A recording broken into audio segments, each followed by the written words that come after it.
श्वसन और श्वासोश्वास में अंतर समझ लेते हैं कि हमारा श्वसन क्या होता है, श्वासोश्वास क्या होता है।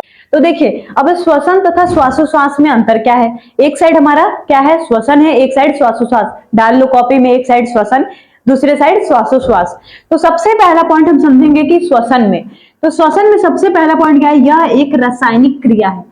अभी हम बोले कि श्वसन जो होता है वो ऑक्सीजन किसके पास लेकर जाता है, माइटोकॉन्ड्रिया के पास लेकर जाता है। उसमें हमारा जब जा रहा है तो उसमें एनर्जी बना रहा है, यानी कि ये रासायनिक क्रिया कर रहा है। तो यानी कि यह एक रासायनिक क्रिया होता है। और जो श्वासोश्वास होता है यह एक भौतिक क्रिया होता है, जिसका कोई काम नहीं है, बस क्या काम है, ऑक्सीजन को ले जाना, ऑक्सीजन को निकालना। इसके मदद से, हमारे फेफड़े की मदद से ऑक्सीजन को ले जाना, निकाल देना। तो ये हमारा श्वासोश्वास कहलाता है। ठीक है, दूसरा पॉइंट देखो, इसमें ऑक्सीजन भोजन के साथ अभिक्रिया करता है।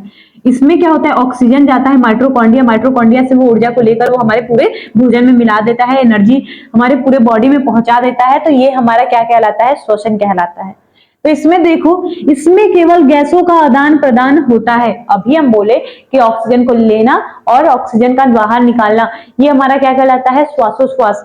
तो यही लिखा है, इसमें केवल गैसों का आदान प्रदान होता है। ठीक है, तीसरा पॉइंट देखो, यह कोशिका के माइटोकॉन्ड्रिया में होता है। अभी हम तुम्हें बोले, यहाँ डायग्राम बनाए थे तो तुम्हें बताए थे कि ऑक्सीजन हमारे लंग्स से निकलकर रक्त केशिका से होकर किसके पास चला जाता है, हमारे कोशिका के माइटोकॉन्ड्रिया के पास। अभी हम तुम्हें बताएं, वही लाइन यहाँ लिखा हुआ है। ठीक है, उसके आगे बता रहे हैं। इसमें देखो, श्वासोश्वास में तीसरा पॉइंट क्या है, यह फेफड़े में होता है।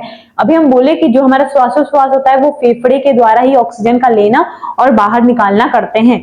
तो उसके बाद जो ऑक्सीजन भेजना होता है वो कोशिका के माइटोकॉन्ड्रिया तक जाता है। कौन लेकर, हमारा श्वसन काम करता है। ठीक है, अगला पॉइंट क्या है, इसमें ऊर्जा मुक्त होता है एटीपी के रूप में। अभी हम तुम्हें यहाँ डायग्राम बनाए थे, तो जब कोशिका के माइटोकॉन्ड्रिया तक ऑक्सीजन आ रहा था तो उसमें एक ऊर्जा बन रहा था, किसके रूप में, एटीपी के रूप में। ये एटीपी क्या है भाई, एटीपी क्या है बताओ, नहीं पता। एटीपी का फुल फॉर्म होता है एडिनोसिन ट्राइफॉस्फेट। हाँ, मुझे याद आ गया, क्लास 9th में पढ़े तो थे हम।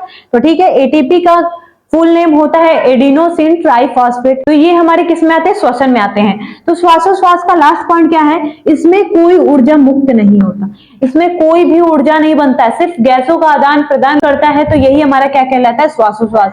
तो तुम्हें श्वसन और श्वासोश्वास में दोनों में डिफरेंस समझ में आ गया होगा। सबसे पहले ये हमारा रासायनिक क्रिया होता है, ये हमारा भौतिक क्रिया होता है, ये हमारे फेफड़े द्वारा होता है, ये हमारे कोशिका के माइटोकॉन्ड्रिया के द्वारा होता है। इसमें भोजन के पास ऑक्सीजन जाता है, इसमें गैसों का आदान प्रदान होता है, इसमें ऊर्जा बनता है एटीपी के रूप में, इसमें कोई भी ऊर्जा नहीं बनता।